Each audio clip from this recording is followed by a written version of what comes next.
Sunday వస్తే non veg తప్ప వెజ్జే తినను మేము. కార్తీక మాసం స్పెషల్ కాబట్టి వెజ్ తింటున్నాము సండే రోజు. ఆ నాన్ వెజ్ తినలేదని ఫీలింగ్ పోవాలంటే ఏదైనా మంచి రెసిపీ ఉండాలి కదా! అందుకని చెప్పి ఈరోజు గుత్తొంకాయతో కారం చేస్తున్నాను. కొబ్బరి కారం వేసి ఈ రెసిపీ అయితే మా మమ్మీ చాలా బాగా చేస్తది. ఎక్కువ టైం పట్టదు. చాలా ఫాస్ట్‌గా అయిపోతుంది. ఈ రెసిపీ టేస్ట్ సూపర్ హిట్ అవ్వాలంటే మెయిన్‌గా వంకాయలు అయితే చిన్న చిన్నవి ఉండాలి. ఎందుకంటే లేత వంకాయలు అయితేనే దీని టేస్ట్ చాలా ఇంక్రీజ్ అవుతుంది. అలాగే కారం కలుపుకున్నప్పుడు స్పైసీగా వంకాయ చాలా సాఫ్ట్‌గా ఉంటది. మా అమ్మ అయితే ఈ కర్రీ కాంబినేషన్‌గా చప్పిడి పప్పు అంటే నార్మల్‌గా ఉట్టి పప్పు చేస్తారు కదా! అది చేసేది. అది చేసినప్పుడు కారం అందులో కలుపుకొని తింటంటే టేస్ట్ ఇంకా సూపర్ అంటే సూపర్. చలికాలంలో అయితే ఈ రెసిపీ ఇంకా ఎక్కువ తింటాము వేడి చేయకుండా ఉంటుందని. ఇప్పుడైతే అసలు పిల్లలతో టైం కుదరక వంకాయ కర్రీ ఎక్కువ ప్రాసెస్ లేకుండా ఫాస్ట్‌గా అయిపోవటానికి నార్మల్‌గా కట్ చేసి ఫ్రై అయితే చేస్తున్నాను. ఇదైతే చాలా రోజులు అయింది చేసి. అందుకని చెప్పి ఈరోజు సండే స్పెషల్‌గా ఈ రెసిపీ అయితే చేశాను. ఈ రెసిపీలోకి ఎక్కువగా ఆనియన్స్ ఉంటేనే కలుపుకోవడానికి గ్రేవీ లాగా బాగుంటుంది. అదే ఆనియన్స్ తక్కువ వేసుకున్నామంటే అసలు అంత అనిపించదు. ఎక్కువ మంటగా అనిపిస్తుంది. అందుకని చెప్పి నేనైతే ఆనియన్స్ ఎక్కువగా వేసుకున్నాను.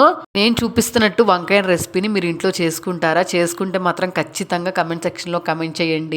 వేడి వేడి అన్నంలోకి ఈ కారం కలుపుకొని తింటుంటే స్పైసీగా చాలా బాగుంటుంది. స్పైసీని ఇష్టపడే వాళ్ళు ఎవరైనా ఉంటే ఈ కర్రీని అయితే ఖచ్చితంగా ట్రై చేయాల్సిన రెసిపీ. వాసనే గుమగుమలాడిపోతా ఉంది. శ్రీ రేణుక ఎల్లమ్మ తల్లి జ్యోతిష్యాలయం. మీకు ఎటువంటి సమస్యలు ఉన్నా గురువు గారిని సంప్రదించి మీ సమస్యలకి మంచి పరిష్కారం తెలుసుకోండి. మీరు కోరుకున్న పనులు మూడో వ్యక్తి తెలియకుండా జ్యోతిష్యం చెప్పబడును. భార్యాభర్తల సమస్యలు, ప్రేమ సమస్యలు, కుటుంబ సమస్యలు, ఉద్యోగ సమస్యలు, ఆర్థిక సమస్యలు, స్త్రీ పురుష వశీకరణం చేయబడును. ఇంకా ఎటువంటి సమస్యలు ఉన్నా గురువు గారికి ఫోన్ చేసి ఫోన్ ద్వారా జ్యోతిష్యం చెప్పించుకోండి.